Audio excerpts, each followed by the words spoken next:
Warangal commissionerate లో పోలీసుల బదిలీల వ్యవహారం హాట్ టాపిక్ గా మారింది. సిపి అంబర్ కిషోర్ ఝా బదిలీ ఆదేశాల తర్వాత భారీగా స్థాన చలనాలు చోటు చేసుకున్నాయి.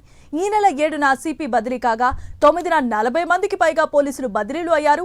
5గురు మినహా మిగిలిన వారందరికీ సెంట్రల్ జోన్ లో పోస్టింగ్లు ఇచ్చారు. ఇటు 10న నూతన సిపిగా సన్ప్రీత్ సింగ్ బాధ్యతలను చేపట్టగా ఈ నెల 7 నుంచి 10వ తేదీలోపు పోస్టింగ్లపై ఆసక్తికరమైన చర్చ నడుస్తోంది. కమిషనరేట్ లో ఓ అధికారి చక్రం తిప్పారని జిల్లాలో ప్రచారం జోరుగా జరుగుతోంది. ఇక ఇదే అంశానికి సంబంధించి మరిన్ని అప్డేట్స్ ను వరంగల్ నుంచి మా కరెస్పాండెంట్ తిరుపతి అందిస్తారు. తిరుపతి, చెప్పండి.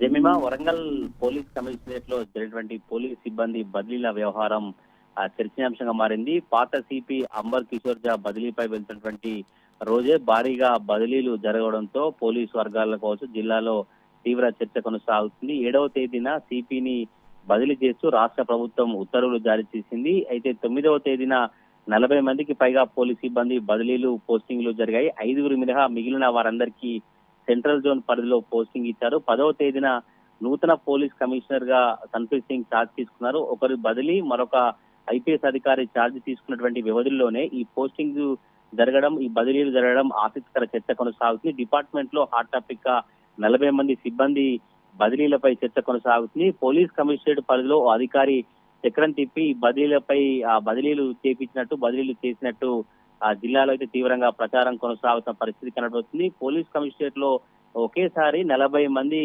సంబంధించిన పోలీస్ సిబ్బంది బదిలీ అవ్వడం కావచ్చు, సిపి రిలీవ్ అయిన రోజే ఈ ఆర్డర్స్ కాపీ బయటికి రావడం చర్చనీయాంశమైన పరిస్థితి కనబడుతుంది. 33 మంది పీసీలు, 3 హెడ్ కానిస్టేబుల్, 4 ఏఐసీలు, మొత్తంగా 40 మంది సిబ్బంది 2 విడతల్లో ఒకే రోజు బదిలీ అయ్యారు. ఎలాంటి కౌన్సిలింగ్ లేకుండా బదిలీ చేశారంటూ ట్రాన్స్ఫర్ కోసం ఎదురు చూసినటువంటి కొంతమంది పోలీసులు ఆరోపిస్తున్నారు. ఈ నెల 7వ తేదీన అంబర్ కిషోర్ ఝాను ప్రభుత్వం ఉత్తర్వులు జారీ చేసింది. 9వ తేదీ నుంచి ఆయన రిలీవ్ అయిన రోజే ఇంత పెద్ద ఎత్తున 40 మంది సిబ్బంది బదిలీ కావచ్చు. ఆ ట్రాన్స్ఫర్ ఆర్డర్స్ కాపీలు సోషల్ మీడియాలో చక్కర్లు కొట్టడం, సోషల్ మీడియాలో బయటికి రావడంతో ఈ బదిలీల వ్యవహారంపై పోలీస్ వర్గాల్లో తీవ్ర చర్చ కొనసాగుతుంది. ఈ ట్రాన్స్ఫర్ అయినటువంటి బదిలీలో 5గురు మినహా మిగతా వారందరినీ సెంట్రల్ జోన్ పరిధిలో పోస్టింగ్స్ దక్కించుకోవడం చర్చనీయాంశమైన పరిస్థితి. దీంతో ఈ ట్రాన్స్ఫర్లలో అక్రమాలు జరిగాయని ఆరోపణలు వెలువెత్తుతాయి. మరి దీనిపై పోలీసు ఉన్నతాధికారులు స్పందించి సమగ్ర విచారణ జరిపించి తగిన చర్యలు తీసుకోవాలనే డిమాండ్లు అయితే వినిపిస్తే మరి చూడాలి.